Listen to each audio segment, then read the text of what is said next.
What is going on, everybody? It's your boy Mario coming to with another video here to talk about the new DC movie, The Flash. But first, before I get into the review, I wasn't going to support this movie because of Ezra Miller, but because honestly, all the trailers had me very interested in it. I still gave it a shot. So with that out of the way, now let's get into it. As James Gunn has taken over DCU and is now rebooting the universe, The Flash is the second to last movie, I believe, in the DCU, with the last one being Aquaman. This movie had quite a few things going towards it, and so many years later, we finally have the release of The Flash. And I gotta say, it was a okay movie. I'm gonna start off with the things that I liked first. I really love the story. The story is that he wants to go back in time to save his mom. And honestly, who wouldn't do that? Who wouldn't do that to save a loved one? You know, especially your mother. And I really felt every scene that the mother and Barry were in. Once Barry 1 and Barry 2 were on screen, I honestly liked the performance of Ezra. Basically the way Barry 1 felt towards Barry 2 in general about Ezra's take on Barry Allen. And I really loved how he had like a certain arc because he was just goofy, and I really loved how he stepped up and matured in front of our eyes. And there was a very heartfelt moment between them two in the Batcave, and also towards the end where they're in the Speed Force. I also really love Batman, Michael Keaton returning as the Caped Crusader. I never watched Batman 89. Honestly, the earliest memory I have watching Batman was the Batman and Robin movie. So I'm not too familiar with Michael Keaton's adaptation of it. I have seen clips here and there. Plus, like for me, I personally love Michael Keaton as an actor. And so, yes, just seeing him on screen, I definitely felt his presence. And it was awesome. Every multiverse movie has some type of explanation of how the multiverse worked. And I really love this scene where Michael Keaton explains to Barry's how the multiverse works with spaghetti. In every promotional clip, trailer, I love Supergirl. She just looked like she is a superhero, and she's pretty damn sexy, if I gotta say. But she was like, almost felt like out of time because she was captured for a while. But once Barry rescued her and she put on the suit, I gotta say, she was really such a badass. She did not have a lot of screen time, which kind of sucks. But in the screen time that she did have, she really, embodied what being Supergirl means. And I really hope that we get to see more of her in the future of DCU. A few moments I liked too was where Barry was first going to go back in time. I loved the build up to it, like the camera was focused on his feet, because honestly, in the things that I didn't like, which I'll mention, was the way the Flash runs in this movie. Another thing that I really liked too was when Supergirl came to Barry because he's trying to get his powers back, and he's basically deep fried, almost on his deathbed. And so she picks him up and takes him all the way up into the storm. And I thought that was a pretty good shot. Like the visuals right there, it looked pretty epic. Some of the Ben Affleck Batman stuff was really cool. Ben Affleck is such a great Batman. Personally, he's not my favorite Batman. My personal favorite is Christian Bale. He's my Batman. But Ben Affleck has been in this role for a while now. And he was in there for such a little bit of time. But in this time, he was perfectly fine. There's a funny one-liner with Wonder Woman because Wonder Woman did have a cameo. And the action scenes was actually pretty dope too. But yeah, I think that's basically it on what I liked. Every movie, I feel like there's definitely stuff to enjoy. Even if you don't like a certain movie, there are certain things. And in this movie, I'm glad I can say that I did like some things, some moments in here. But now let's get to the stuff that I didn't. I really hated the beginning scene with The Flash and Batman. Particularly the Flash's scene. Now, call me old school or call me not funny or what I think that is not funny, but I didn't find anything funny about a baby being in a microwave or babies being put in danger. I don't know. That was one of the cringiest scenes I've ever seen in a superhero movie. Let's put babies in a microwave near death and near knives, showing plushes being destroyed by them. Yeah, that'd be awesome in a superhero movie. Now, I understand it was to show Barry Allen's speed force, or like his powers, obviously, but that just didn't hit for me. I also hated Barry too. Like, I understand there had to be that version of the character for that Barry 1 can mature. And yeah, he was just so obnoxious. Oh my God. And he was an 18-year-old. Honestly, I don't think I've ever met any 18-year-old that was just like him. But honestly, I guess it was just Ezra being Ezra. I also really hated how the Flash ran in this movie. Like, The couple scenes were like where he built up to running, and then also the right before the logo where he does his little pose, and then like the street expands like that. Those moments are cool, but when he's just running in a like monotone, just straight line. Like if it's just fake computerized, we'll talk about the computerized right now, but he just ran in a straight line, basically like this, where everything is just moving fast around him. Like that was just unbelievable. I mean, I'm pretty sure I've seen other scenes that would look much better. Probably like in Zack Snyder's Justice League.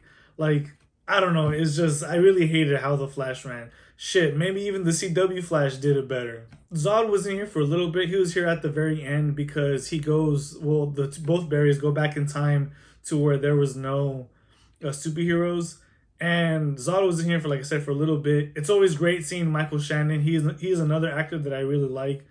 But yeah, I just felt like he was so underutilized. And honestly, what was the point of him being there? The villain just could have been Dark Flash, and that I feel like that would have hit much harder. And also the Kryptonians in general, because the big Kryptonian, I don't know his name, but you know that's with the big three.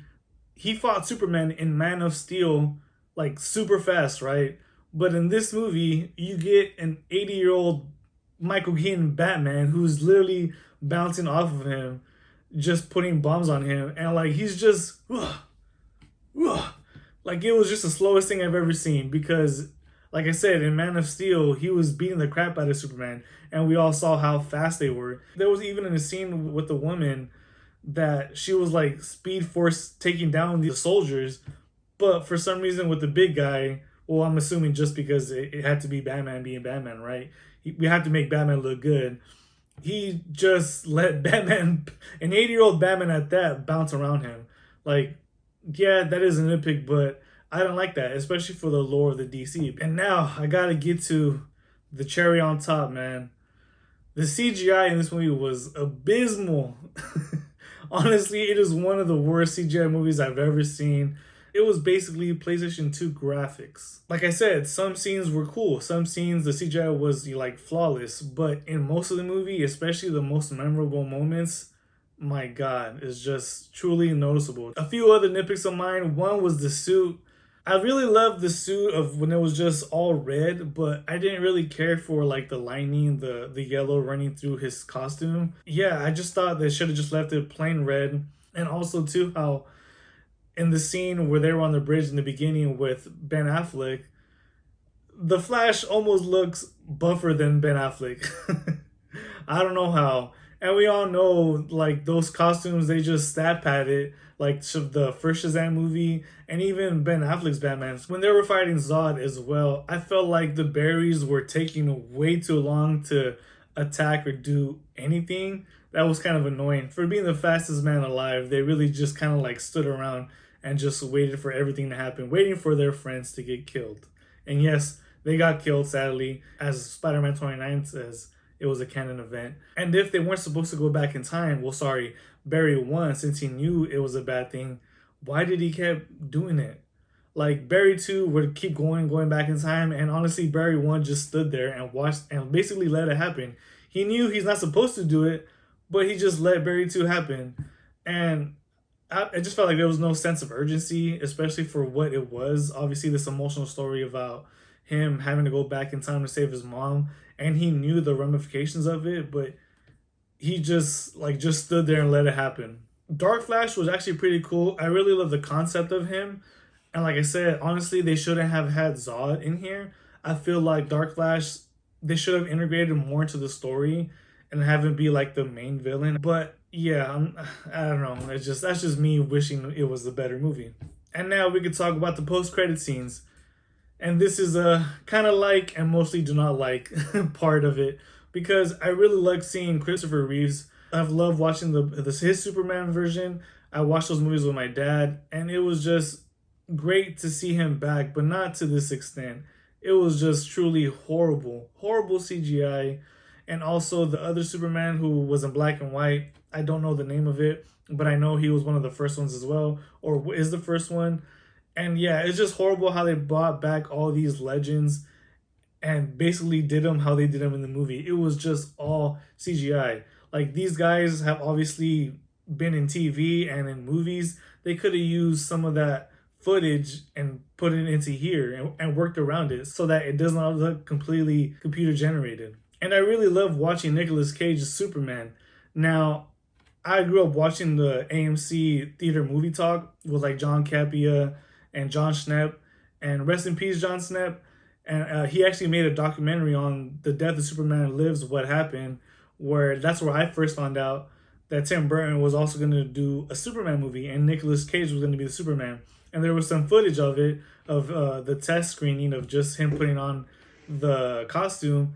And it was pretty cool. You know, I love to see a Nicolas Cage movie, but that got like scrapped. And so all these years, decades later, it's pretty cool to see that iteration of him on the big screen. But, you know, like I said, just not in this fashion, not in this whole PlayStation 2 graphics. Which goes to my next point, where the director came out and said that it's supposed to look like that. You know, the Flash obviously travels so fast, and all these things have to look so disoriented. And while I can understand that, come on, like, it doesn't have to look like it was strictly computer generated. Like, it was just truly horrible, and that's just a lazy excuse, honestly. Like I said, I did not want to watch this movie to support Ezra Miller, but all these trailers really got me interested, and I can see why it took so long to get this movie made. It should have been a tax write-off like the David Zaslav did to the Batgirl. They should have gotten their money back for this movie because, yeah, this movie is losing so much money for the company. I could put this like in the realm of Thor: Love and Thunder, because Thor: Love and Thunder was such a shit movie too. There were some good moments, some good scenes in that movie as well, but for the most part, it's like, why? Some choices were definitely made. Obviously, you know, every film is subjective. These are just my opinions. If y'all want to talk, then let's happily and respectfully talk about this movie, because, yeah, you know, every movie deserves to be talked about and debated. So please reach out to the comments and let me know what y'all thought. So with that being said, I think I'm set on giving this movie a 7 out of 10. You know, that's the thing about movies. You might like something, and then once it comes out like on DVD or streaming, and you watch it again, you can love it even more, or you could start slowly hating it. So I probably will give this another shot once it comes out on Max. But the question is for you guys, what did you guys think about it? Did you guys like it? Did you guys hate it? Is it Can you still give it it's okay? You know, because obviously everything now has to be it's good or it's bad. There's no more in between. But, you know, respectfully, y'all should have in-between discussions. So whatever you thought, comment below, let me know. Thank you guys for tuning in. I appreciate each and every one of y'all, and I'll see you guys next time. Peace.